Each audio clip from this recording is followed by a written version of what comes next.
Hello, hello. This is part two of our money talk. And like we said in part one, we're going towards the Christmas festive season and New Year's parties and all that.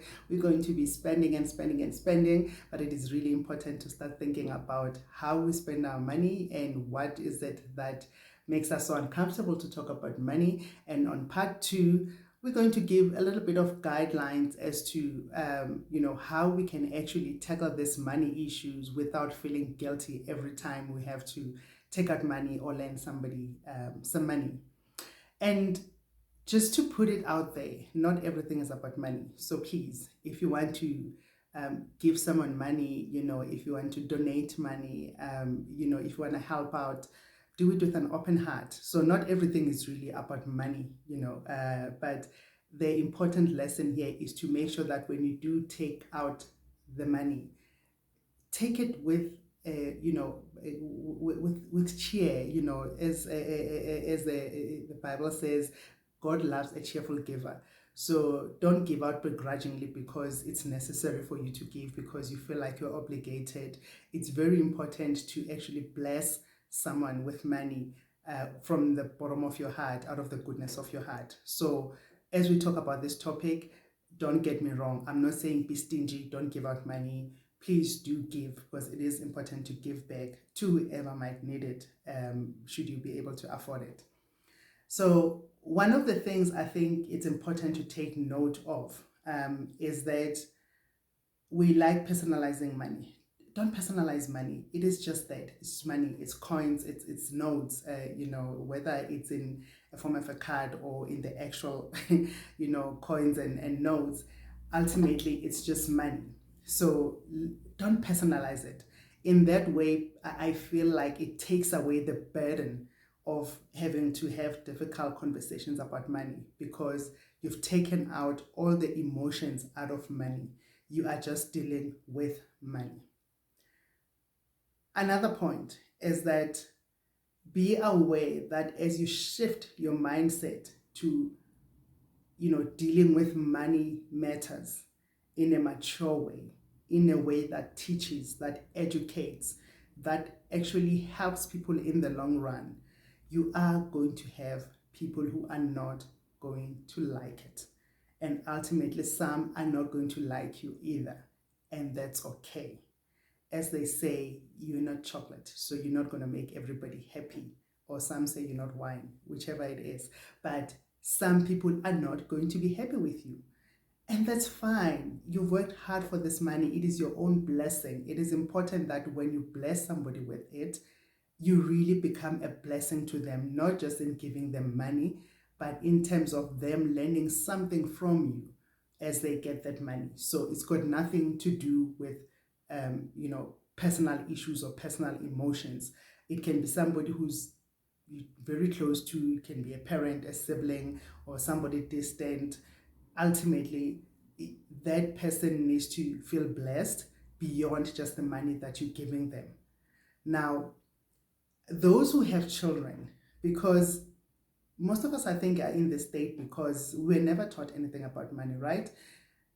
Model good behavior in front of your children when you talk about money, or when you manage money, or when you deal with money matters, because children always learn from observing their parents, or if they don't have parents, whether it's guardians or a mother figure, a father figure, they learn from our behavior more than what we tell them. What is it that you are teaching your kids? Is money a problem solver? Because the minute your kids get that sense, they'll be the type of adults that want to throw money at problems. They won't even think about what is the real solution. They'll just throw money at a problem. And if they're blessed enough with being rich or wealthy, whichever term you use, they will just throw money at things. They will solve problems with money. So, so they won't be humane about it. Because as much as I'm saying don't personalize it, I'm not saying be inhumane. Those are not the same things. So what are you teaching your problems? If your children are seeing you bribing your way out of getting a traffic fine, for instance, because sometimes you get so used to these behaviors that you even forget that you've got kids in your car, and then you want to bribe a traffic officer. what are you teaching your kids? Oh, it's okay, I can pay my money out of a difficult situation, or my parents can't get a school, therefore they will just give an envelope to the school principal. Because sometimes it's not even what they've seen you do, it's what they hear you discuss, because you are going to ultimately have these discussions with your friends or your spouse. You know what, I ended up just buying lunch for the principal, because you forget they're around and they're listening. So you're actually teaching your kids that money is a problem solver, and that money can get you out of trouble, and therefore they start learning these things. So they don't learn the right things about money. So it's important that you start them at an early age.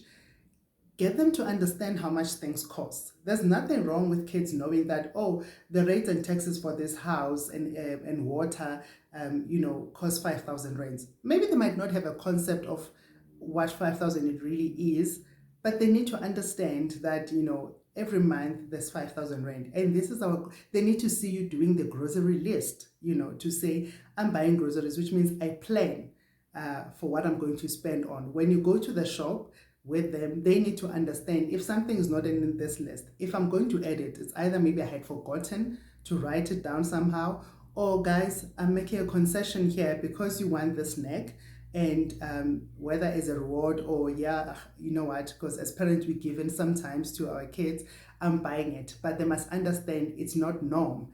It's not that every time they go to the shop they can just scream ice cream and then you're gonna put it on a trolley. It's okay to say it's not on our list, we didn't budget for it, we don't need ice cream at this moment. So let's teach our kids slowly this thing, get them to save. For instance, an example I can give with our kids, when they get tuck money, and they don't get tuck money every day, right? They take a lunchbox. They need to learn to take a lunchbox. It's healthier, it's cost saving. They make their own lunchboxes. Actually, I don't even make the lunchboxes for them. But when they do get tuck money on certain days, they know there's a certain amount that they need to bring back. They can decide what they need to bring back because they need to take the responsibility. We're not going to teach them, oh, you bring 10 rands back or 5 rands back. They need to learn that I've bought this, I need to bring home money back as a saving. And they know they've got their own account where we put that savings there. So it's almost a competition because one will say, how much do I have now? But it helps because it starts teaching them that when you earn money, you need to save some. And at a particular age, they'll be able to take over those accounts and manage them themselves. But ultimately, they will know they must always leave something else for the rainy day or for saving, even if they can spoil them with something else. So little things like those you can start doing as early as possible. The child doesn't have to be 15.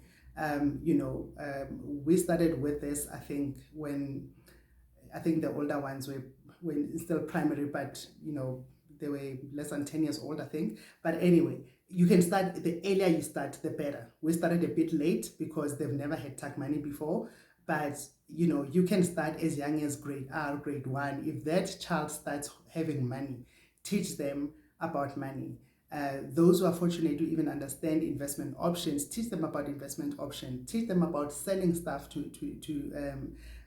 make money, So those are some of the things that we can teach our kids, our family members, and share these things with your family members because then they can teach their own kids.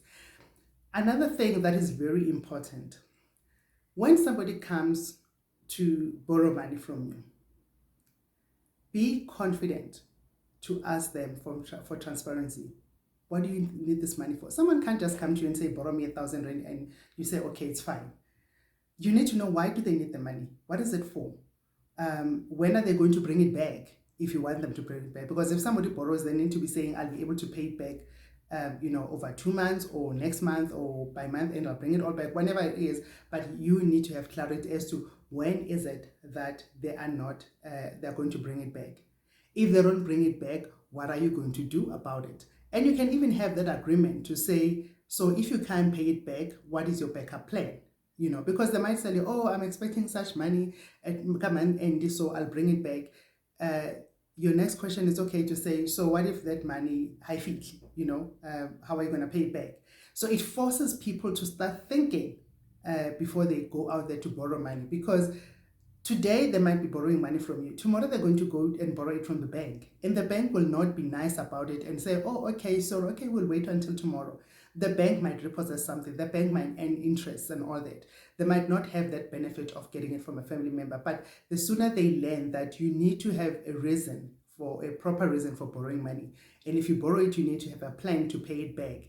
And if you know that plan is not solid, what happens if you can't get that money that you were expecting? What is going to be a backup plan? Are you going to ask for an extension, or what is it? So the terms of payment, of repayment rather, need to be solid.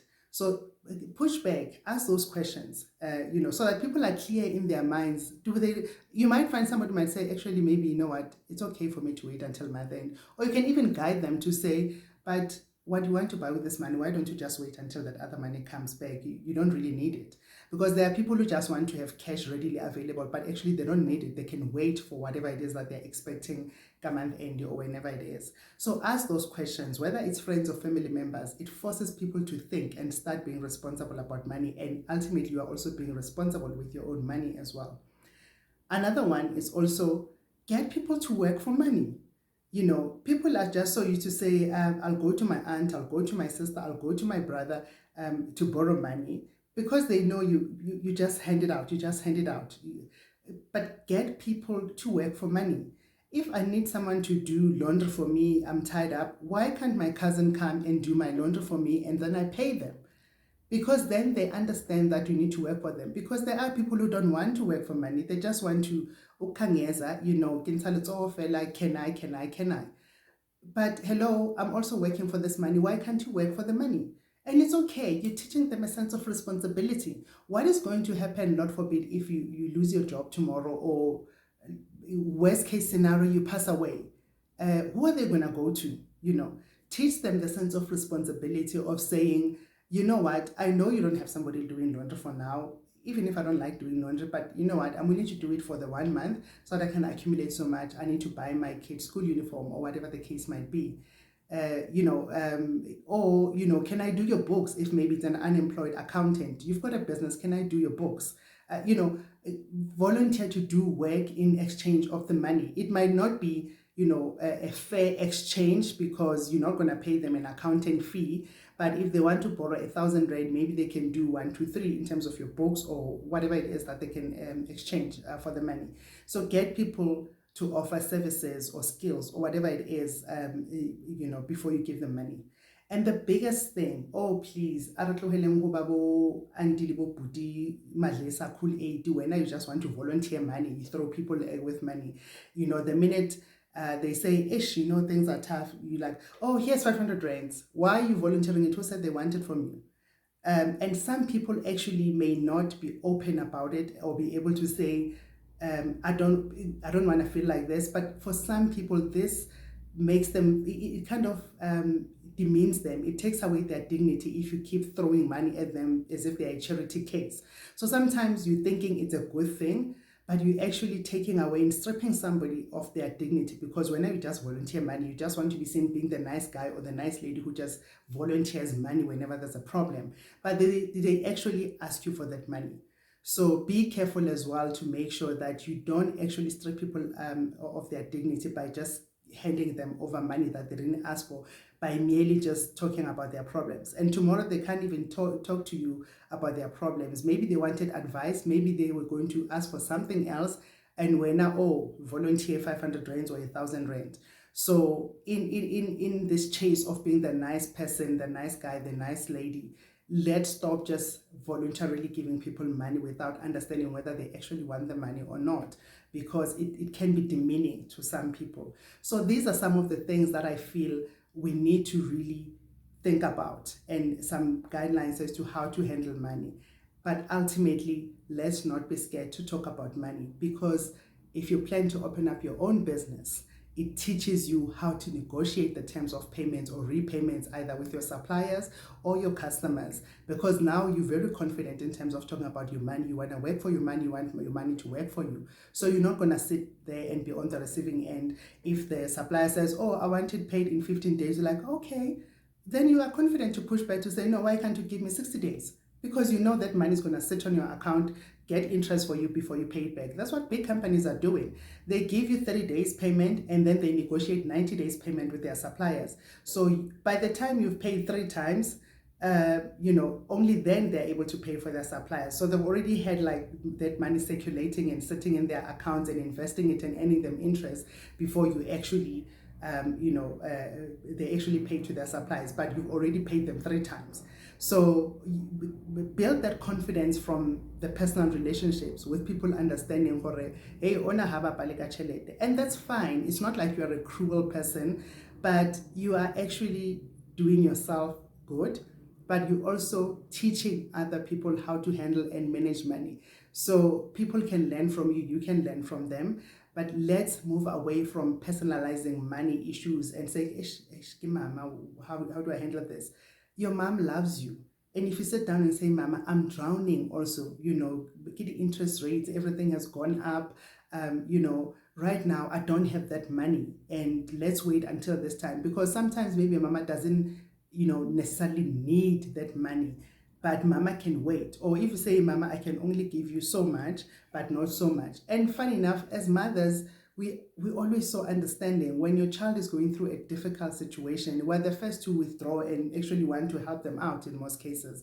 And I know family dynamics are not the same, but I'm just saying, don't be scared to tackle money issues just because it's family. We've got families that are resenting each other, sometimes not even talking to each other because this one is not contributing, this one is just munching and munching, but they're not paying or taking care of any responsibilities. There's one who's overloaded with debt.